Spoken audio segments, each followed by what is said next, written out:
छोड़ के वाकई में आना पड़ा?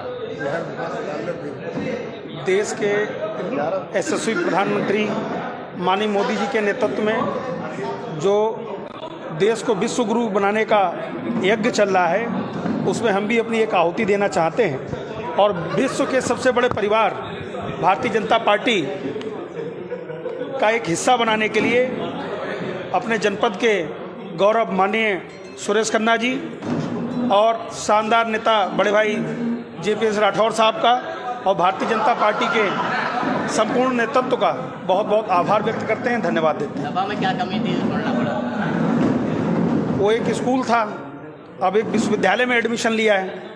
राजनीति में बहुत कुछ सीखना है, स्कूल छोड़कर अब विश्वविद्यालय में दाखिला लिया ताकि और आगे की अपनी पढ़ाई जारी कर सके। लगता है कि उस स्कूल में पढ़ाई नहीं हो रही थी सही से?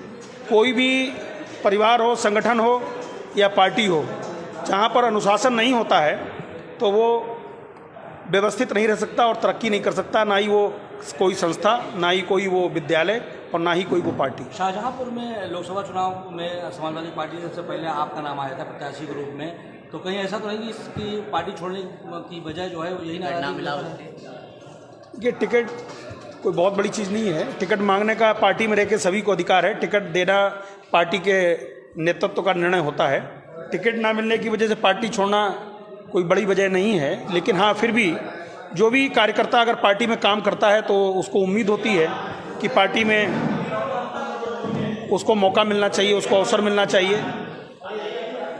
जब कुछ देने की बात आई, पिछले काफ़ी लंबे समय से संघर्ष कर रहे हैं, तो प्रत्याशी के रूप में, जबकि ये अनुसूचित जाति के लिए आरक्षित सीट है, फिर भी जो व्यक्ति अनुसूचित जाति का है ही नहीं, फर्जी व्यक्ति को पता नहीं कहाँ से लाकर, जिसका स्थायी निवास भी किसी को पता नहीं है, किस जगह के रहने वाले हैं, बर्थ प्लेस क्या है, वहाँ एक ऐसे प्रत्याशी को लाके यहाँ जिसका जनपद शाहजहांपुर की 90% जनता विरोध कर रही है, फिर भी उसको यहाँ से प्रत्याशी बना दिया गया।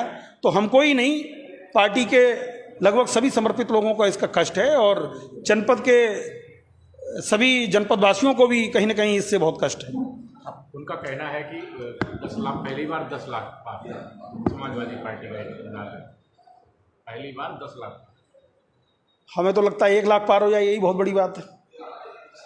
दूसरा, अभी आपने कहा कि मोदी जी की नीतियों से प्रभावित होकर के आपने पार्टी ज्वाइन की है भाजपा, तो ये चुनाव के समय क्यों नीतियाँ उनकी अच्छी लगने लगती हैं बीच में?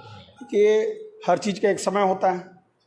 मैं विद्यार्थी परिषद से जुड़ा रहा, अखिल भारतीय विद्यार्थी परिषद से कॉलेज प्रमुख रहा। राजनीति में सब परिस्थितियां होती हैं और अभी जैसा कि मैंने बताया कि समाजवादी पार्टी में इस समय ना तो मिशन है और ना ही विज़न है। पता ही नहीं कब क्या कहाँ किसके लिए करना है, और ना ही कोई संगठन है, ना ही अनुशासन है।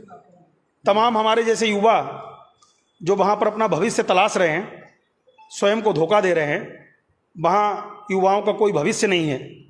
इसलिए जब मुझे ये एहसास हुआ कि वहाँ निष्ठावान, ईमानदार, वफादार लोगों की कदर नहीं है, तो क्यों ना मोदी जी के उस यज्ञ में जो देश को विश्व गुरु बनाने की ओर हो रहा है, उसमें अपनी भी आहुति दी जाए। बस यही सोचकर मैंने भारतीय जनता पार्टी का दामन पकड़ा।